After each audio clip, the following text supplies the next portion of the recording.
Yeah.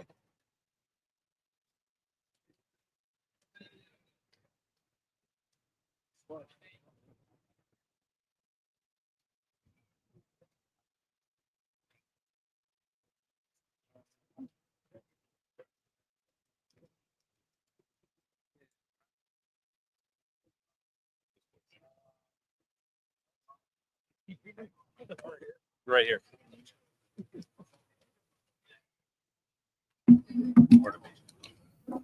Oh. All right. What we got? How we doing? Pretty good.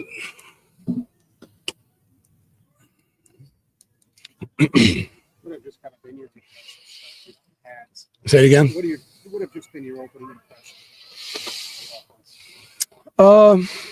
Opening impressions. I would say that, I think we don't really ever have a day one anymore. We do so much in the off season. So it's just a continuation of spring and the summer.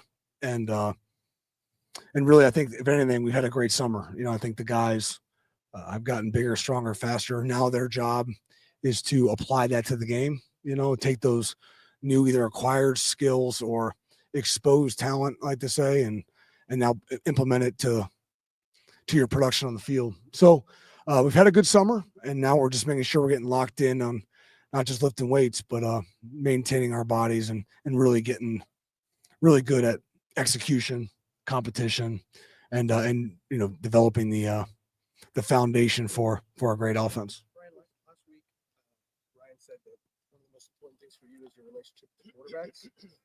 How have you seen that progress as you guys have gotten deeper into the playbook and you guys are getting ready to install the game plan? Yeah, it's been great. I think the dialogue that all started, really more in the spring to continue that into the summer, a good amount, but then to get into fall camp and really be more hands-on has been enjoyable. Having opportunities to play some, pool basketball with some of these guys, let them get competitive, and they can feel me get competitive. I think, again, I'm not in a world of trying to force anything, just let it happen organically. But I think, it's been really positive so far. I like to think that, but never going to assume. And we got a great room, so it's an easy process to be involved with those guys. Ryan, I know it's hard to fully evaluate running backs, but since Turbo has been here, what have your thoughts been? Yeah, I think Turbo, he's learning right now. I mean, he's learning, number one, who we are and how we operate. I mean, not that he's defiant by any means, but just there's a time aspect that has to take place. And anytime you kind of come in the summer, there's always just a curveball. It takes a little bit of time that the winter and the spring can help you get acclimated to, that you don't get exposed to. But no, he's very willing. He's hardworking. I'm sure he's studying at a high level, but he's getting acclimated to first, how we do things before he really knows kind of what he's doing, right? So, but great personality, good energy. I'm excited to have him here.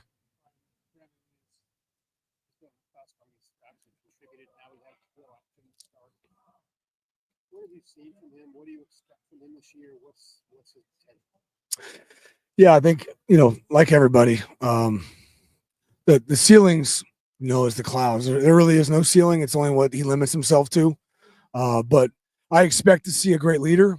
I expect a guy that did everything he did last year, but then some, add more to it. He's definitely a guy that can carry a lot of roles and do a lot of things, but you can't let the execution slip, because you can do a lot of things, I wouldn't say in an average way, but you do too many things and you're not an expert at something. So it's got to make sure that we stay sharp that way. But I expect him to be a leader. I expect him to be, really a person that pushes our culture and allows our culture to grow and bring guys along. Some guys take care of themselves. Some guys can take care of themselves and bring guys along. I expect Brandon to be one of those guys. And he's shown so far that not only is he capable, but he really wants to be that guy. So, but body of work over time will ultimately tell us. Yesterday, Coach Day had mentioned that Austin Searville was Iron Buckeye again. Just what have you seen from him this offseason, and how soon did he kind of flip that switch where you saw like, all right, this guy's legit about what he wants to do in 2025 to build off of last season? Yeah, I think Austin's always had a good demeanor about him, and I think he's elevated that even more. I think it feels like there's been a lot of belief that he's instilled in himself, to seeing himself do that, over time. And, really he's just been really impressive. He's one of those guys, in my opinion, that you just don't talk about a lot because he does everything right, and when you're playing a line, you're always at the point of attack. So it's easy to get exposed. If people are talking about you a lot, it's usually not a good thing. And Austin is the complete opposite. So we'll make sure to identify all these great things he's doing, but he just continually does his job at a high level. And, I expect that to continue. I expect that to develop more and more into a leadership role, which we already feel, and, be a mainstay and bringing along that O-line group, which we're excited about. So Austin's a big part of that.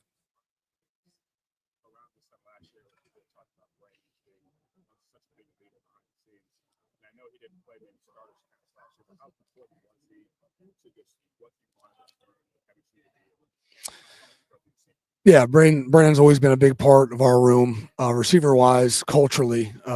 He drives it. He helps run it. Carnell has taken a big role in that as well this year.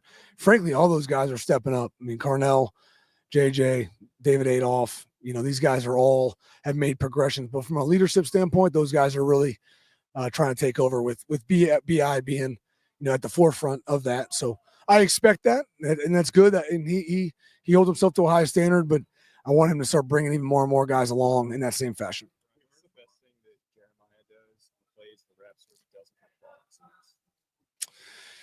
I think that best thing Jeremiah does is just he just always wants to learn. So, as a coach, you can't baby him. You can't put him on a pedestal. He does not want that. So, he being held accountable, there have been opportunities to maybe finish more without the ball in your hands, turn upfield.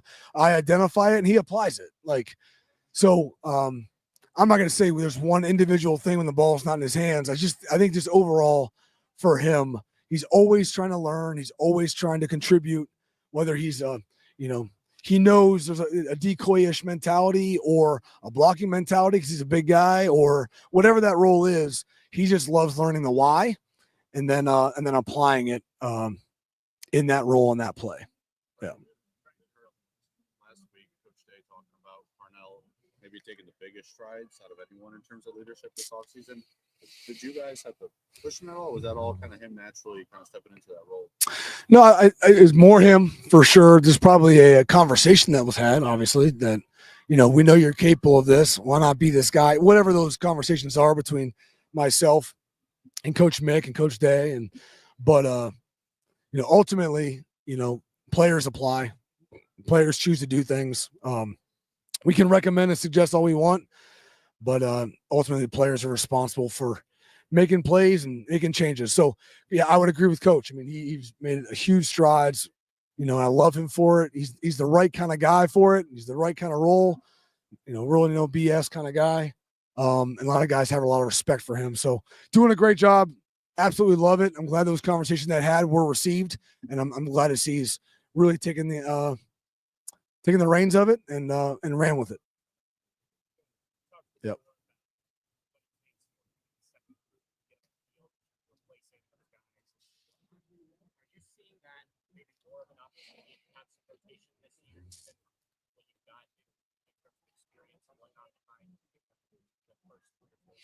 Yeah, there's always a chance. I mean, there's so many reps being had in practice, and you're either, playing at the level of the guys that are starting or you're not.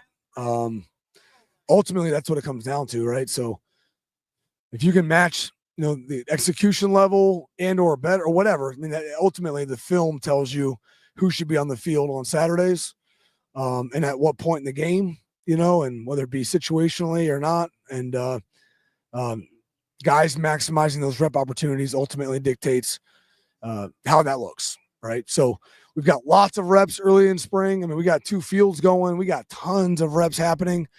And more times than not, it kind of, shows itself. I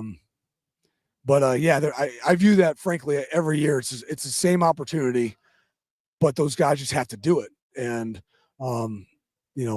we love defining roles, but guys define roles, and they earn roles.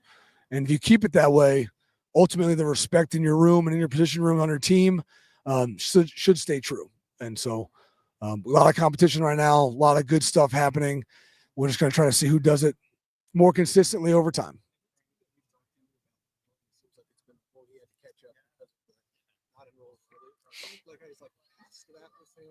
Where have you seen him take the biggest step in his development since the spring?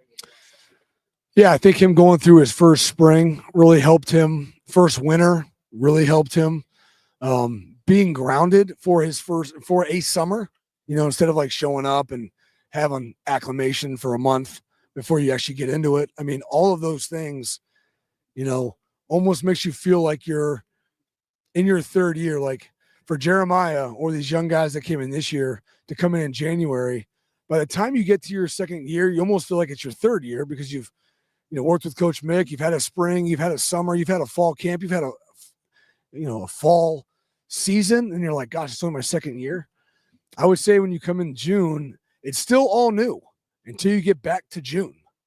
And so that's what Milan experienced. Milan now, I mean, he fully understands. Like when you're there, you don't understand it. I'm good. Well, you don't realize it. So, but yes, I mean, to answer your question long-windedly, I'd say that Milan's in a really good spot. He's put himself in a position to compete for getting on the field, whether it be offensively or special teams. I expect him to earn roles in special teams even before you even get on offense. That's how we're built here, right? Defensively and offensively. You can't get on special teams. I don't know how you expect to play offense and defense. So, the guys on special teams are the best football players, period. So those guys, I like to see Milan in that light, but obviously he had a great spring. He's growing, and I want to see him keep building on what he's doing. We don't want to have step backs. I know he's not going to. I'm just saying the progression he's on is really good. Yeah, really enjoyed getting to know Tyler. I think really highly of his football IQ and his personality and how he, commands with his room and his guys and how he builds relationships. The overall, having Tyler in the building has been really a great honor, a great situation.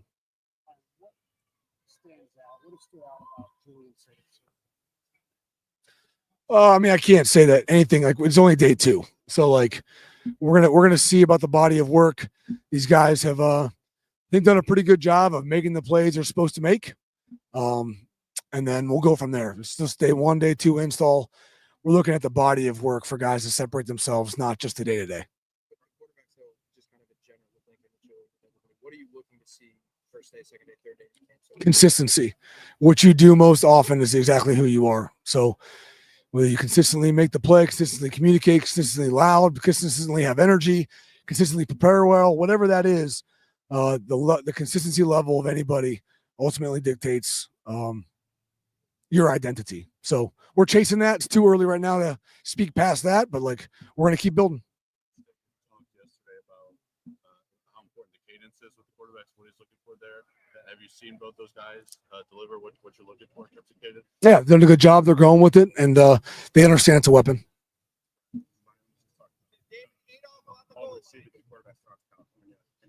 Working out there and bonding. You have a time, you have a group that does that, and you can have that time to bond together. Looking at you for yeah, I think anytime you can work together, guys are getting a feel for each other. Not only just, he throws the ball like this. It's more about the camaraderie. He has my back.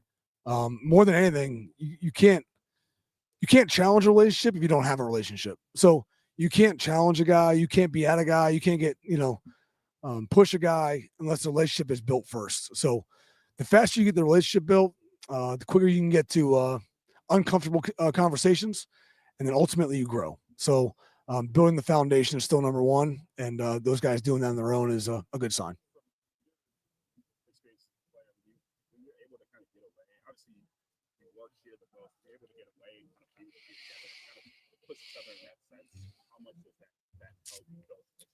I mean, I don't know how much you're pushing each other when you're on your own. I mean, they're not. I'm not when they're on their own, they're going to do it on their own time. And so it feels there's a little bit more ownership, I think, at times when you do stuff like that. But again, ultimately, it's just the bond building.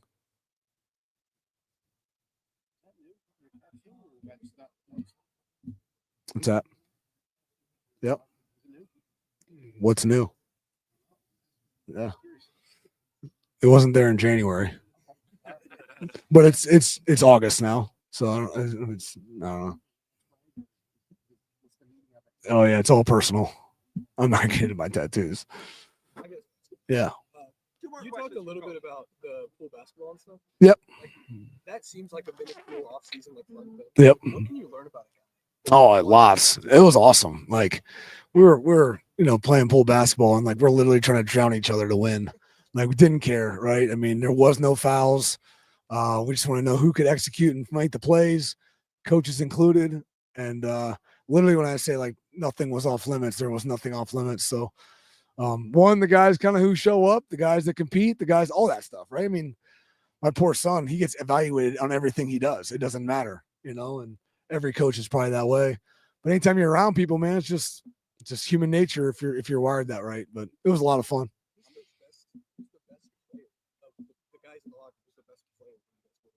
Pool basketball? I mean, it's not real basketball. Yeah, but like athleticism, drive. Yeah, I know. But like, think of our group. I mean, there was a threesome that was pretty good that went on a little run there.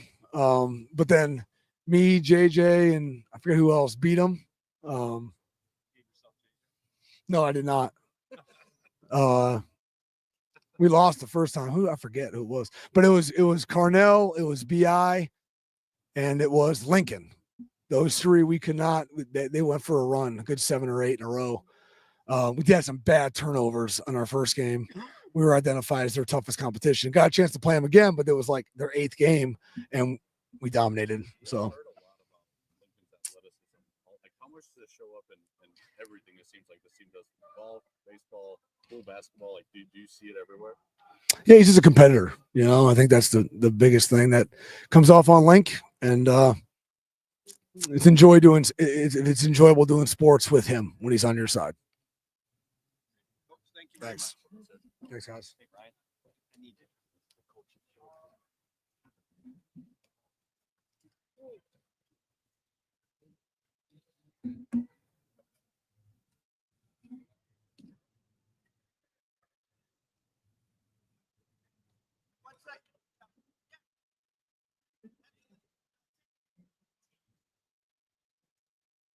It's pronounced Colonel. It's the highest record.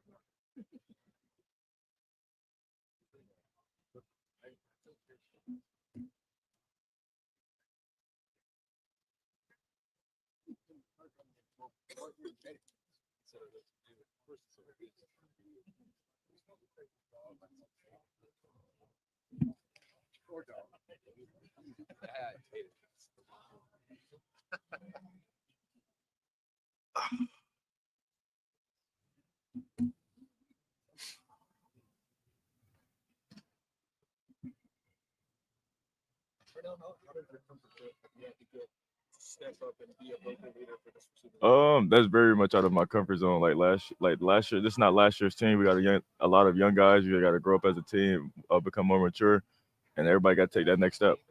When did you realize that maybe that was something that you were going to have to do to reach that next step for yourself? I realized our first spring practice, all the other guys were gone. Amaka was gone. Jack was gone. JT was gone. The entire voice of the team was gone. Why is that something that's so important to you to be looked at as a leader for this team? We always need somebody to encourage us all, somebody to pick us up when the energy's low. We always need that guy. It's meant also to have your coach Hartline, Coach Day, kind of notice the strides taken in that area. It means a lot to me. They've been helping me progress, so they've seen it all.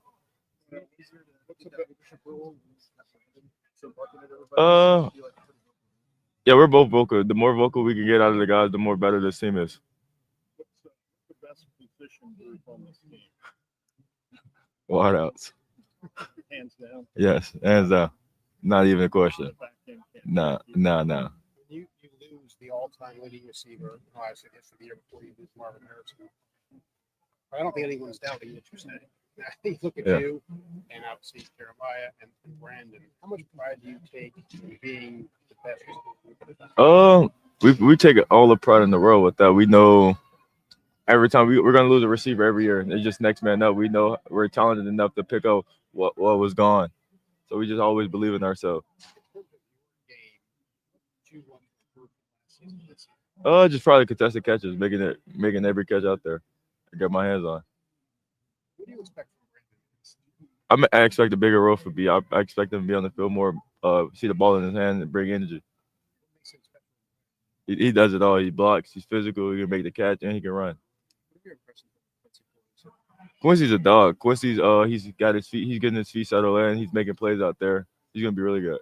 For a young receiver, especially so early in their career, what kind of traits do you look for? Oh wow, like that's he's really advanced at that. Just making sure he understands the playbook and like not making the same mistake twice, and then just making the play. The young guys are gonna get a lot of throwing balls their way, just making it 50-50 balls. Yeah, he's faster, obviously bigger, stronger, and he's more vocal this year. What are your impressions of the quarterback so far? Oh, they're all good. Like they all can throw the ball. Coach is gonna put the best one out there for us.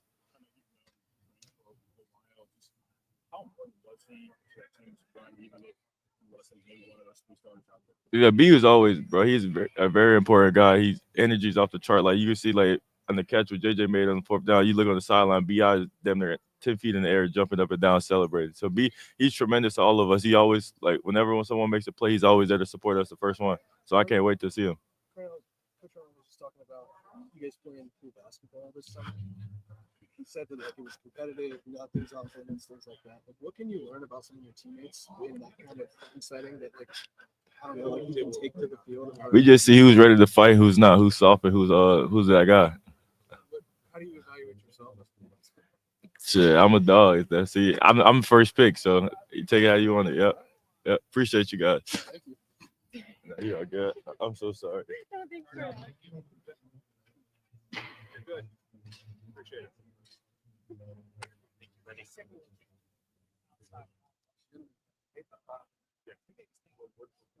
Yeah, you know what?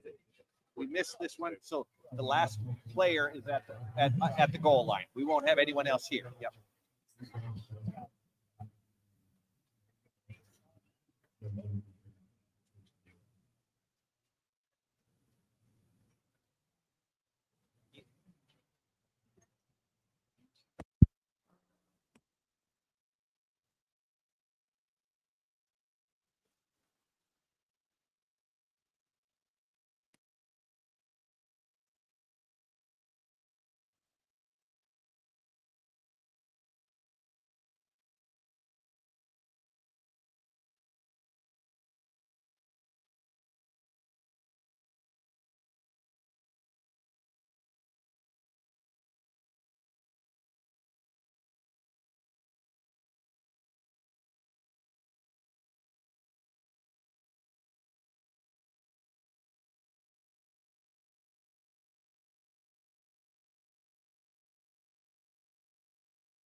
Each give me a 3 count and then 1, 2, 3. okay. 1, 2, 3. All right. Good. Right. Hello, everybody. Welcome to the Buckeye Weekly Podcast. I'm Tony Gruden, and we're here, as always, with Tom. Tom. How's it going? Tony, I woke up this morning, walked the dog, and 58 degrees outside. And you know what I thought?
I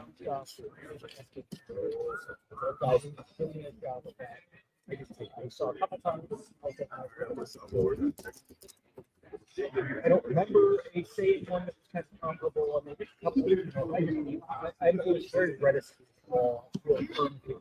from a bunch of little anecdotal pieces of data, which is we don't have a head-to-head. And you saw numbers coming out of the first practice, like some people were kind of putting out, here's the passing stats. And it's like, I don't know which portion of practice that was from. That was not comprehensive throughout the day. So, you know, I would be a little hesitant to draw like real firm conclusions from like, well, his completion percentage is X versus Y.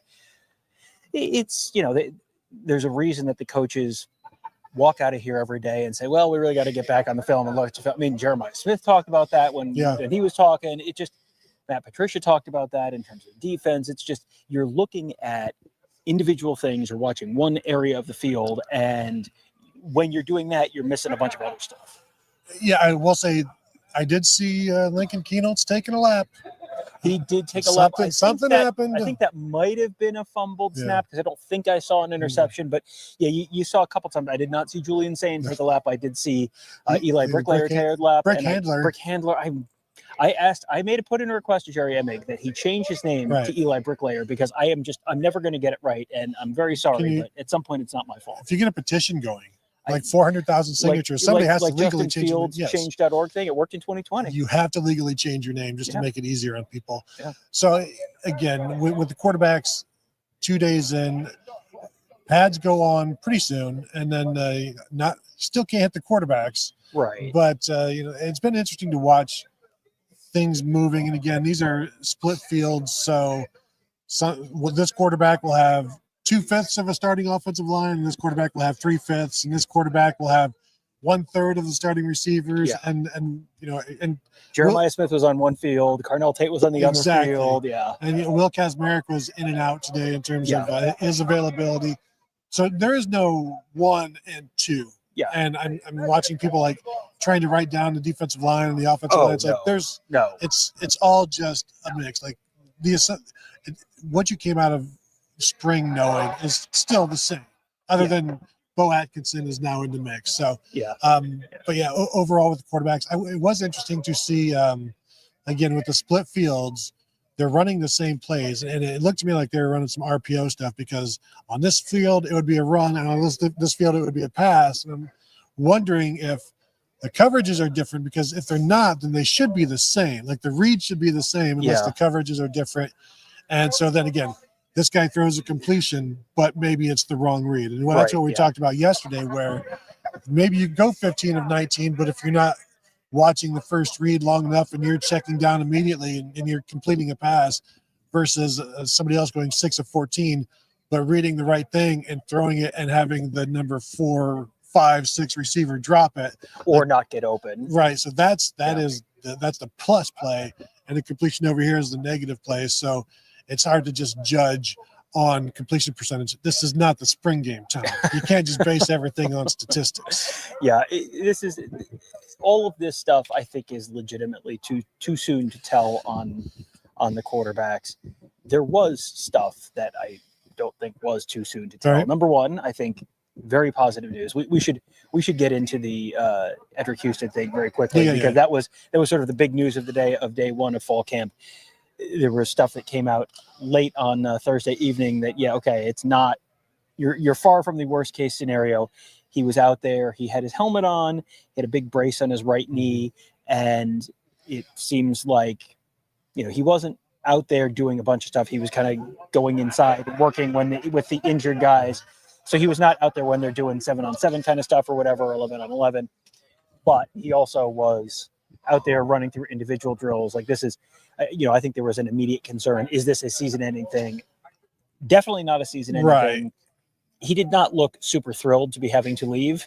And, at one point said something, kind of just was not real thrilled about having to keep going back and forth. But, this is based on where we were 24 hours ago with this feels like wonderful news for Ohio State. Yeah, crisis averted. He was walking fine. Mm-hmm. You didn't see any noticeable limp. It is it's a nice sleeve and brace that he's got going on for stability. Matt Patricia was asked about it, and was it did you breathe a sigh of relief? He's like, well, it's always good when they're still out on the field. Yeah. So even though he's not practicing, he's watching everything. He's taking it in, and he's not just, he's just rehabbing today. He's not even anywhere near the field because he's too his knee is too messed up. That's not the case. He's out there. He's walking around. He's watching. He's taking it all in. The whole mental rep aspect of things, and just being out there, I think that's a sign. I don't know how quickly he's going to get back to practicing. They're going to take it very, very slowly, right, and be as cautious as you can. But I don't think this impacts his availability for Texas. I wouldn't think so. My guess, and I am not a doctor, but my guess would be days to weeks rather than weeks to months, where, and if he doesn't play for Texas, I would certainly expect him to be ready for Washington. We'll see. You have setbacks, you have stuff that doesn't heal as quickly. Maybe he's Lathan Ransom, I remember them talking multiple times about what a fast healer he was. So everyone's body's going to respond a little differently, and we have not gotten a diagnosis on this. Yeah. It's a right knee. He's out with a knee right now, and it's like, okay, can you be more specific? No, in fact, we can't. Then you're not on Twitter enough, Tom. Well, because we've seen the slowed down videos. We've got the doctors. Kevin even added a doctor who was famous on Twitter for diagnosing football injuries. It looks like a hyperextension. He'll be fine or whatever, as long as it's not this or this. If it's just this, and then word comes out that it's, I say, relatively minor compared to what it could have been. Oh yeah. And so now that's as I said, crisis averted, and they can move on to the next thing. Taiwan Malone getting a lot of reps in his place. With Will Smith, because even Cade McDonald and Will Smith are your 1 and 2 at nose tackle, which we assume it'll be Cade McDonald, but again, as many reps as you can get for the other defensive tackles, they need them. Well, it feels like this is one of those things that could be a blessing in disguise, where this time last year you had the virus going through the offensive line room, and it completely blew up the depth chart, and you had guys all over the place and in and out in different positions, and you're just mixing and matching day to day because you never know who you're going to have. And this time last fall, everyone's pulling their hair out in this building over that. And then you get partway through the season, and it's like, well, Good news, we've seen a bunch of Donovan Jackson at tackle because there was a while where we had to throw Donovan Jackson at tackle to have a functional practice. And then when you needed Donovan Jackson at tackle, he had been there and it was okay. And you had a lot of reps and you kind of knew he could do it. This is something where you came into the spring and really out of the spring knowing depth at the defensive tackle positions was the single biggest question mark on this team. Now you're getting an opportunity for more reps for Taiwan Malone with the ones, more reps with, with Will Smith, more. I mean, you're just churning guys. And would you love to have Edric Houston out there because he's still relatively young? Absolutely. You would love to have Edric Houston getting those reps. But if he's not getting those reps, well, you're getting more reps for guys who are going to need them. Jason Moore, you've got to get those guys out there more because you're going to need more than just your ones against Texas. And Texas is this month. So there you go. There's the two main stories of practice. That's basically no news on the quarterback, good news on Edric Houston.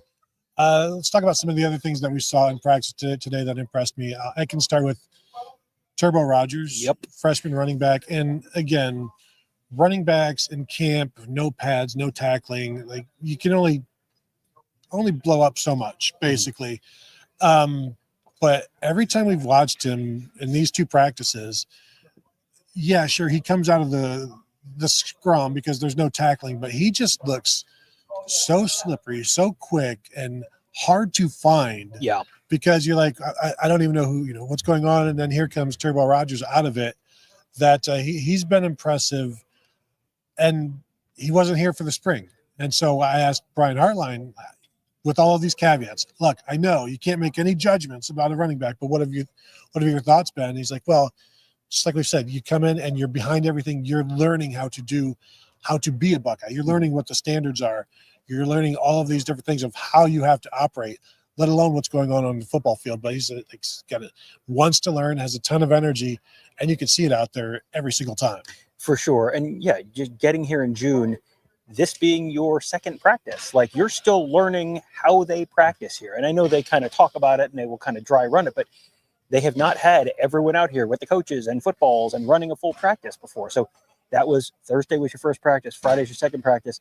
I remember when Quinn Ewers got here in 2021 and it was like, he's trying to figure out where the locker room is, and Turbo Rogers has been here since June along with some of the other guys, but you're still, your first time, your second time, you're still sort of figuring out, okay, I know we're running. Where are we running? Okay, we go to this station next and all that kind of stuff. But yeah, he was someone who you see these flashes, and that's really all it is at this point. But you see these flashes where, every once in a while you'll get a drill where it's a handoff and then he's kind of running right at you. You can kind of get the sense for, if I was a defender trying to tackle this guy, what would that be like? And there's a lot of wiggle there, and it was the two that jumped out to me today was Caleb Downs returning a punt and Turbo Rogers running the ball. And it's just like, if I was trying to tackle one of those guys, my torso would go one direction, my lower legs would go the other. It would be like those magicians that saw the people in half. That would have been me trying to tackle some of those guys. But real, yes. Where it would just be like, and now I'm two people. Congratulations.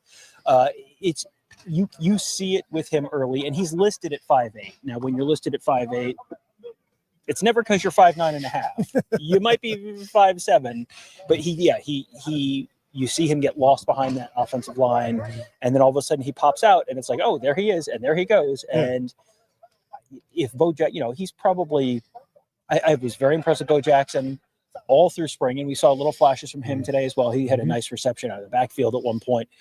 But man, the freshman running backs, Isaiah West has been hurt. He's still not full go. But the other two freshman running backs, Bo Jackson and Turbo Rogers, you can see it right away. There is not a lot of, I wonder what Carlos Laughlin sees here. It's like, oh, nope, I see it. I get it.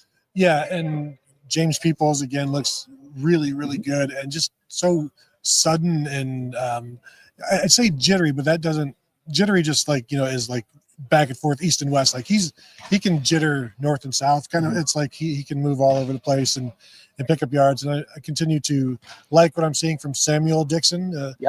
Was Sam Williams Dixon on last year's roster? On this year's roster listed as Samuel Dixon. Looks more comfortable running between the tackles. So liking what I see from the running backs. But again, and CJ Donaldson too. Yeah, for sure. We didn't talk about CJ Donaldson. He is this spring, you sort of saw him in the spring game. He didn't run much, but when he ran, it was kind of right up the gut. And he was moving the pile and picking up yards. You see that again. And I think he was another one who you saw maybe out of the backfield once or twice. If these guys can be weapons in the passing game, we were talking earlier that if you figure Texas is probably going to try and do the same thing to Jeremiah Smith that they did the last time. So okay, so now that's shifting some guys out of the out of the box and taking them away. That's going to open some stuff up for Max Clare in the passing game and through down the seam. But also, man, you get those guys out. You get those guys dropping off the line of scrimmage, and you're spreading the field out. You just dump one off to one of those running backs in the flat, and if they can make a guy or two miss, we saw an Ohio State running back make a pretty big play in the pass game against Texas in the Cotton Bowl. You could see it again. Well, and Carlos Loughlin has told him you can't just run the ball at Ohio State. You've got to be a complete player, and so catching the ball is going to be a big thing. And we've seen quite a bit of East-West stuff in these first 2 days. Sure, they'll start getting more north and south, but yeah, I very much expect the running backs to be involved, especially with C.J. Donaldson, who came to college as a receiver and then was moved to tight end and then moved to running back as a true freshman. But talking with Loughlin back at one of the bowl trips, he's like, yeah, he's a guy that we can do a lot of different things with, and he's dropped weight to make sure that he can be more readily available for as much of a game as possible. So, yeah, I feel pretty good about the running backs. The quarterbacks are, but yeah.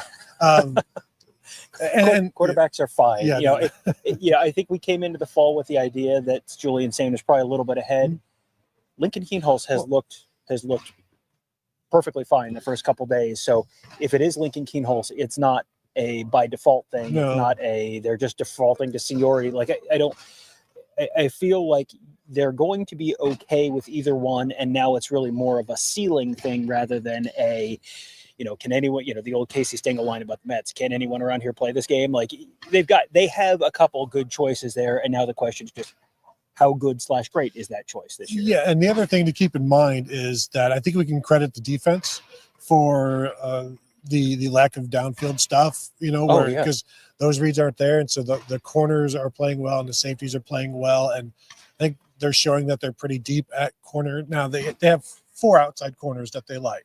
Mm-hmm. Right. And so they've got a good 2 deep there.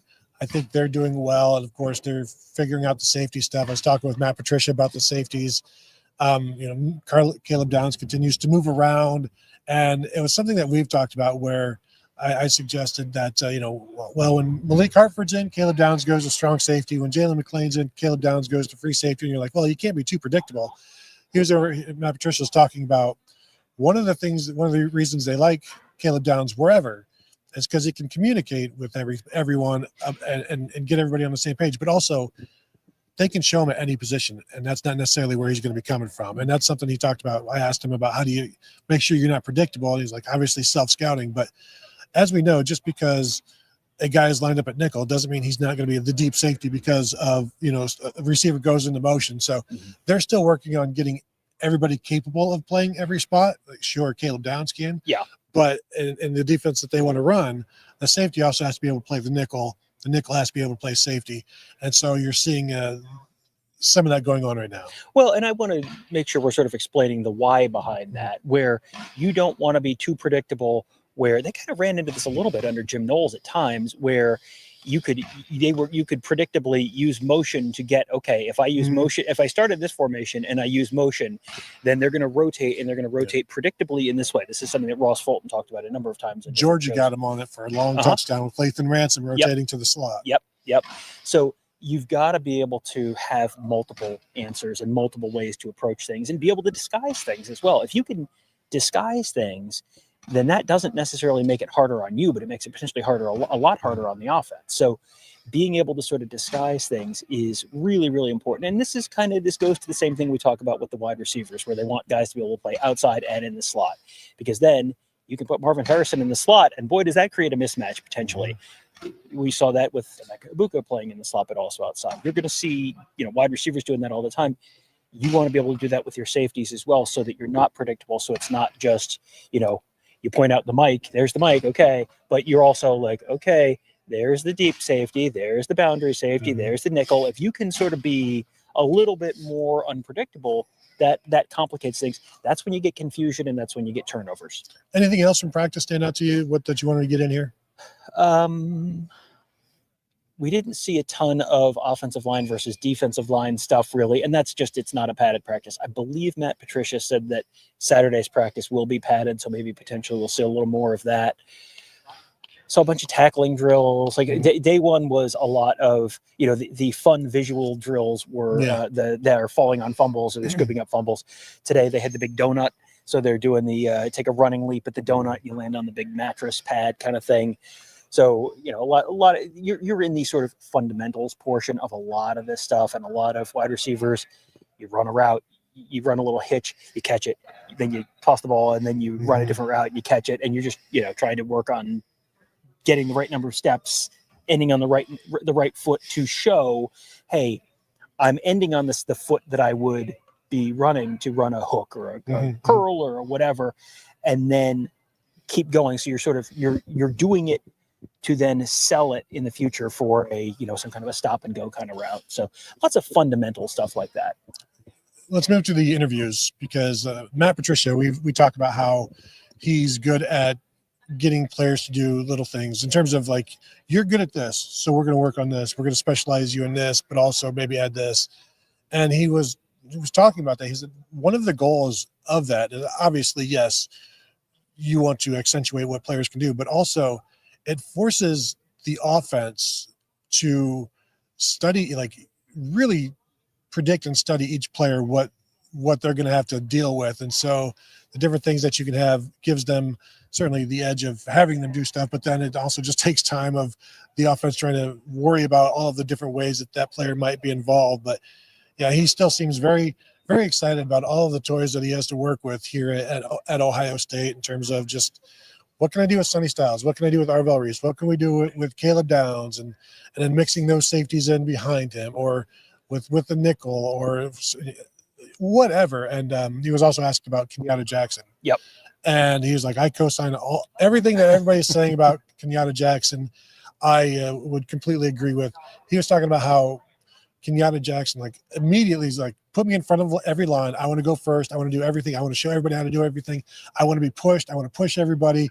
And he even said, like, Kenyatta makes him work harder. Like, when you're watching him work, it's like you don't want your players outworking you. And certainly other players watching that, seeing somebody that is a leader like that, setting the example, that he seems to really, really like Kenyatta Jackson. And at this point, the way everybody's talking about him, like, I'm not going to, but he only has 2.5 or 3.5 career sacks. Like, oh, whatever. Yeah. Let me tell you about the guys who were here last year, who he was playing behind. But, your best teams are your teams where your best players are your hardest workers. Because then you don't have, I'm going to coast on this. And what do you hear about Jeremiah Smith all the time? What do you hear about Caleb Downs all the time? Well, now you're hearing about how well Kenyatta Jackson's doing, but also how well Kenyatta Jackson's working. Like those, like Sonny Styles, you hear that about him all the time. You're hearing it about some of the offensive linemen. Austin Searveld, maybe one of their best offensive linemen. He was an Iron Buckeye for another, a second time. I mean, this is the stuff that's what you need in order to be a great team. Is not just have talent, but also have leaders who are going to also sort of set the standard. And that's been kind of one of the mantras around here for years, where we talk all the time about the wide receivers going back to Evan Spencer. And then he showed, Spencer, Terry McLaurin, and Dixon. And those guys how to do it. And then Paris they showed Olave how to do it, and Wilson, and on and on and on. But you have that in a lot of different rooms. And that's sort of, I think these guys all saw from JT Tuimoloau and Jack Sawyer and Cody Simon and all those guys. Here's what it takes. Denzel Burke. Here's what it takes to be great. And that, so now you've seen it. And now the decision is just, do I want to do that or do I not want to do that? And it seems like a lot of the people are making the decision that they do want to do that. One thing that strikes me every time we see Matt Patricia is just how much he's smiling out there. Like, and I'm watching it. And at first I was like, is this just sort of like is this like a show? Is this and it's just, but it's like every time we see him, he's out there smiling. He's out there very enthusiastic, very energetic. And I was thinking today about what he was discussing some of the difference between in college and the NFL. And the first thing you hear from coaches all the time is hash marks, and then that the hash marks are much wider in college. You end up with formation of the field, formation of the boundary. It's a much bigger difference than in the pros, and that does make a very big difference. But he also was talking about some formation stuff and all that kind of stuff.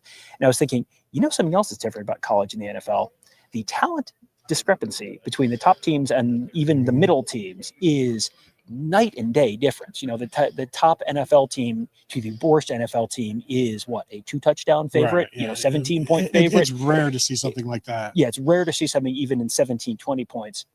Ohio State might be a 17 to 20 point favorite in 8 games this year. Mhm. I mean, 9 games this year. So he has all these different players and all these really talented players that he can find these unique roles for, that you're stretching what could be, if you just sort of played it straight up, could be a 20-point advantage, a 24-point advantage. Like, let's come up with a creative way to make this a 31-point advantage. And to have all of those options, all of those players available, that is just, I'd be smiling too. Yeah, because you're coming from a place where you are trying to find 2 points, 3 points, and an advantage, and you're combing everything that you've got, and your 20 odd defensive players, because you don't have a lot, 53-man roster. So then now you're like, well, I'm just gonna I have so much more room for activities and the things that you can not only come up with, but pretty good chance this will work. Yeah. And the trial and error, and you got a month to work through it. But he did say the other big difference is it would be nice to have some preseason games. Opening up against Texas is not ideal, but you've got to be ready. That's one of the fun parts about college. NFL players complain about preseason all the time. Yeah, and coaches not so much. Yeah, you complain about it if you have it. You complain about it if you don't. And the closest analog that they have to preseason games is they've got the scrimmages inside Ohio Stadium, and you're going to have those coming up not this Saturday, not the 2nd of August. You have one presumably on the 9th of August. You could have one presumably on the 16th of August. That's where you're going to work out a lot of the kinks, because he was talking about just the mechanics of the event and the mechanics of getting the play calls down from the booth and talking on the headsets and all that kind of stuff, getting all that stuff sorted out. They're going to do that. They'll figure that out, but that's going to be happening during the scrimmages, because you don't have the preseason game against the Jets in Canton coming up. You got to figure that out. They have opportunities to do that, but it's going to look a little different. Was he asked if he's going to be upstairs or downstairs? He was not, but I'm sure he's going to be upstairs. I can't imagine.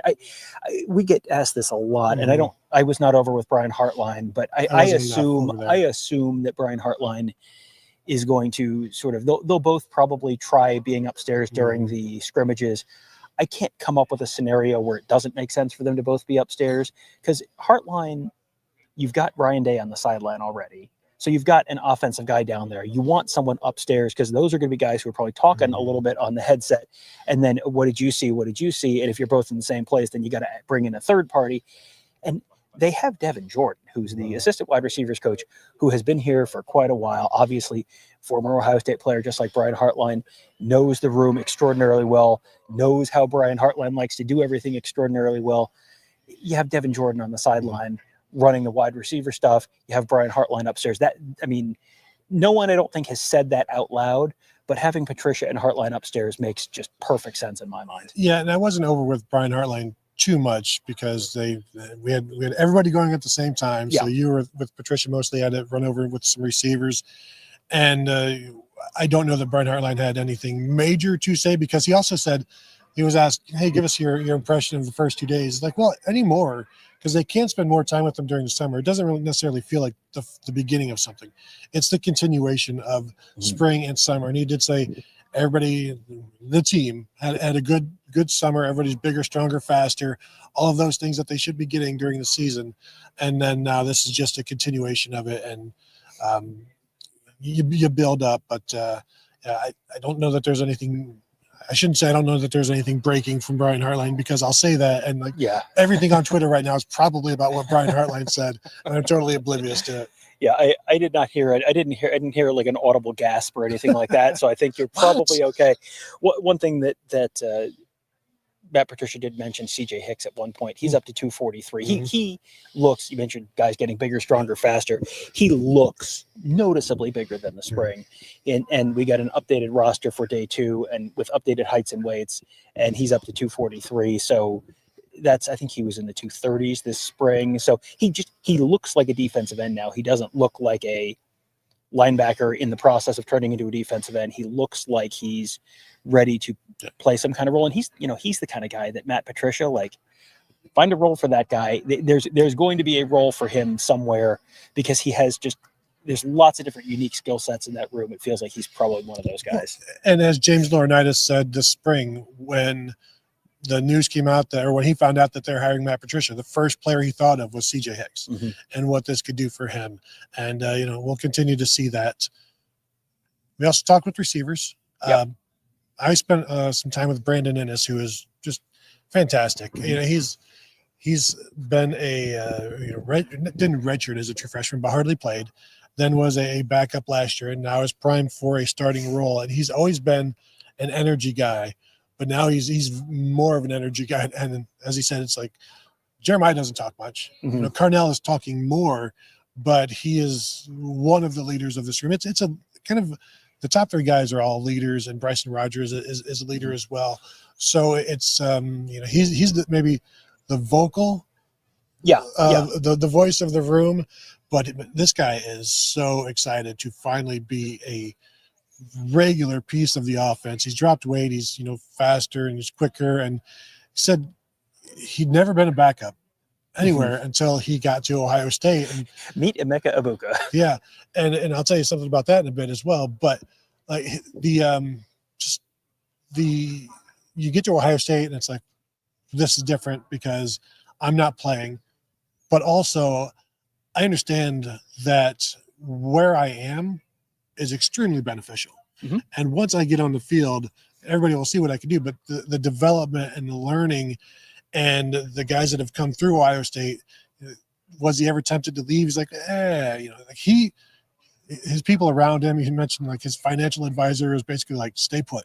Like this, you're in the right place. It's just going to, take a little bit of time. Let me explain to you the concept of long-term dividends. Right. And, because Emeka was not supposed to come back last year. Right. Then he gets hurt. And so then it's like, now I got to wait again. But he's been patient. I think patience is done. He's ready to get going. He was talking about, practice out here today. He was asked about Caleb Downs, who's been lining up at nickel a little bit. So what's that like? He's like, the problem with it is that Caleb Downs knows the play before it's going to happen. And so like he's lined up against Caleb Downs lines up over Brandon Ennis, and then Downs calls the play out that the offense is running. And Brandon Ennis is like, well, this is not going to work. I know this Has one's he not been doing going some anywhere. in-person advanced electronic scouting? Perhaps. And so then he was asked, is Caleb Downs the smartest player you've ever played with? He's like, no. Do you know the answer? I'm not on the team, so Emeka Egbuka. That's okay. Like the high level conversations, conversations. Conversations with Emeka Egbuka. That's another reason why Brandon Ennis played some last year, but he learned a lot last year from Emeka Egbuka. Wasn't Emeka Egbuka the one where the video on the sideline against Notre Dame where he's pointing Turn out your like foot in pointing out the little coverage things that ended up with the third and Jeremiah play. Yeah, I mean they do not have a lot of dum-dums in this building. It is you could be sort of selective about character and football IQ and all that kind of stuff because they do have, there is a certain draw to come to play for Ohio State, so they can be pretty selective about that stuff. Speaking of players who are pretty good at wide receivers, Jeremiah Smith was asked about. Someone asked, what has it been like getting back into it after taking a break, and he's like, a break. No, I don't think Jeremiah Smith has taken a break. No, he has been pretty active. It sounds like. So yeah, he's he was happy to be back out there and happy to be sort of counting the days down to Texas. But it does not sound like he took a long vacation between point A and point B of his offseason. Doesn't it take 2 months to film an Adidas commercial? Yeah, I don't think so. No. He was also, speaking of that, asked about sort of being a celebrity and what that's like. And just, he's like, I love to just go to the store. He mentioned going to Target, which I don't know if Target's a sponsor of his or not. If not, missed opportunity there. Yeah. But he talked about just not being able to just go to the store, like just being a celebrity, just to the point where you're going out in public and you're just getting mobbed everywhere you go. So that's sort of been an adjustment for him, which at the age of 19, Yeah. like that's got to be weird. It was tough when it happened for us. Yeah, for But sure. we were much older. He was also asked about being able to play faster now that he knows, because he's talked about knowing, recognizing stuff better, recognizing what the defense is trying to do, all that kind of stuff. One of the part of the quote was, "It's going to be scary this year." That was a direct quote. And then just talk stuff about IDing coverages pre-snap and things like that. Just everything was going a little fast for him last year, and you saw how it went then. So now the game is going to slow down a little bit for him this year, and oh boy, what might that look like? He was also asked about Texas, another shot at Texas after how the Cotton Bowl went. And, the short answer is, yeah, man, looking forward to it. So I think he's looking forward to the opportunity to potentially make a little bit of a statement there. And Ryan Day talked about that at media days, where the more things slow down for Jeremiah Smith, it speeds up for the defense. And that's a very good thing for the Buckeyes. Mylan Graham, he's like, all I want to do is help the team however I can, offense or special teams. Because I asked him, like, what's a realistic role for you this year? He's like, whatever, Yeah. And again, he watched last year. He watched Brandon Ennis. Like, he learned from Brandon Ennis. Hey, man, sometimes you can come in here with 5 stars. Doesn't matter. Look at the room that you're coming into. This is why you came here. Mm-hmm. This is, Brian Hartline was your first offer. He said you could play here. He thinks you can play here, but there's Jeremiah, there's Carnell, there's a Mecca. Yeah. So understand that. And but he getting into the spring last year, or not getting in for spring last year, as we know, set him apart, set him back. But he seems completely comfortable talking, comfortable like with whatever. And again, I think it's going to be hard for Brian Hartline to keep him off the field in as much as you would put a 4th or 5th receiver on the field with these 3 receivers. Well, I look at him and I just go, if he's out there, it'll be fine. Like, Yeah, right. I don't know how much of a drop off there is. It could be a drop off from Jeremiah Smith to literally any other receiver on the planet at this point, but I don't know how much of a drop off there is. There's going to be some from Carnell Tate to Mylan Graham or Brandon is to Mount. Not that they're playing the same position, but you're going to have probably a little bit of a drop off, but I don't think it's going to be a huge one. And I don't think it's going to be big enough that it'll keep him off the field. He's another one of those guys where you look up, it's like, oh, there's someone's making a play over there. You're watching one field and someone's making a play over there and you look, it's like, oh, it's Mylan Graham again, making another play. And that, again, you're not bringing anyone to the ground. It's easy to just keep running when the defender would have probably tackled you normally, but you just keep looking up and there's number 5 making another play. And this is a good secondary. Yeah. Like the 1s and the 2s in the secondary. This is the 2s in Ohio State secondary are probably among the better secondaries that this team's going to go up against this season. And you're still seeing them make plays. And that to me is a pretty good, like, there's probably some there for him this year for sure. Yeah, he looks and he makes the number 5, the legacy of the number 5 look pretty good. Mm-hmm. Torian Washington. The first place everyone's name mind goes, yes. Michael Wiley is a true freshman. Uh-huh. And I believe that's it. Yeah, that's it. I can't think of anyone more recent in the early 2020s or so. So anything else from today that you wanted to touch on before we get out of here? I think we've touched on everything. And if not, great news. We will be back here tomorrow to talk about it more. I can go over and end the show if we need to, but I think we're good. Okay. All right. So that will do it. I want to thank you all for tuning in. We will be back tomorrow as well, because we'll be back at practice tomorrow. So thank you all for tuning in, and we'll talk to you guys later.